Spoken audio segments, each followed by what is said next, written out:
একজন কুমারী মেয়ে একটি ঘরে গিয়ে করাঘাত করলে একজন 20 বছর বয়সের যুবক বেরিয়ে আসলো। অতঃপর মেয়েটি বলল, আমি মাদ্রাসায় যাচ্ছিলাম, পথিমধ্যে আমার সঙ্গীদের হারিয়ে পথ ভুলে এখানে এসেছি, আমাকে পথ দেখিয়ে দিলে কৃতার্থ হব। যুবকটি বলল, আপনার গন্তব্য এখানে থেকে অনেক দূরে, আপনি একেবারে পরিত্যক্ত এলাকায় এসেছেন, আজকে এই সময় বাড়ি পৌঁছা আপনার জন্য সম্ভব হবে না, আপনি বরং এখানে রাত্রি যাপন করেন, আগামীকাল আমি আপনাকে আপনার বাড়িতে পৌঁছে দেব। অগত্যা মেয়েটি রাত্রি যাপন করার সিদ্ধান্ত নিল। ঘরের যুবক একা। মেয়েটিকে বলল, আপনি আমার বিছানায় ঘুমান, আমি ঘরের অপর প্রান্তে মাটিতে ঘুমাবো। চাদর দিয়ে বিছানা থেকে ঘরের বাকি অংশ পর্দা করলেন। মেয়েটি অত্যন্ত ভীত সন্ত্রস্ত হয়ে পুরো শরীর আবৃত করে বিছানায় শুয়ে পড়লেন। শুধু চোখ দুটি খোলা রেখে তা দিয়ে যুবকের গতিবিধি পর্যবেক্ষণে রাখলেন। মেয়েটি দেখলেন যুবকটি মোমবাতি জ্বালিয়ে একটি বই পড়ছেন। হঠাৎ বইটি বন্ধ করে দিলেন এবং নিজের একটি আঙ্গুল মোমবাতির আগুনে প্রায় 5 মিনিট ধরে রাখলেন। এভাবে তার সব আঙ্গুলি পোড়াচ্ছিলেন। এটা দেখে মেয়েটি আরো বেশি ভীত বিহ্বল হয়ে পড়লেন।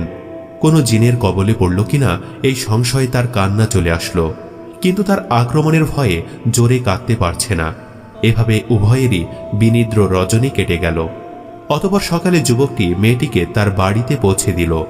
মেয়েটি বাড়িতে গিয়ে তার রাতের ঘটনা খুলে বলল, কিন্তু তার বাবা ঘটনাটি বিশ্বাস করতে পারছিল না। ফলে তিনি পথিক বেশে যুবকের বাসায় এসে রাস্তা ভুলে যাওয়ার কথা বলে সাহায্য চাইলেন। অতঃপর তিনি দেখলেন সত্যি যুবকটির হাতের আঙ্গুলগুলো বাঁধা ছিল। তিনি এগুলি পুড়ে যাওয়ার কারণ জিজ্ঞেস করলেন।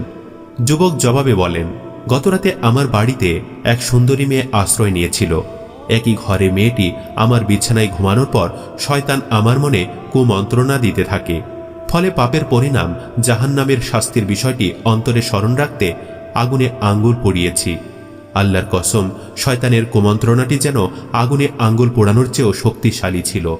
আল্লাহ শেষ পর্যন্ত আমাকে সাহায্য করেছেন। ঘটনা শুনে মেয়ের বাবা তার বাড়িতে যুবককে আমন্ত্রণ জানালেন। যুবকের সততায় মুগ্ধ হয়ে তার ওই সুন্দরী মেয়েকে যুবকের সাথে বিবাহ দিলেন। ফলে আল্লাহর ভয়ে এক রাত্রের উপভোগ বিসর্জন দেওয়ায় আল্লাহ তাআলা বিনিময়ে তার পুরো জীবন উপভোগ দ্বারা ভরে দিলেন।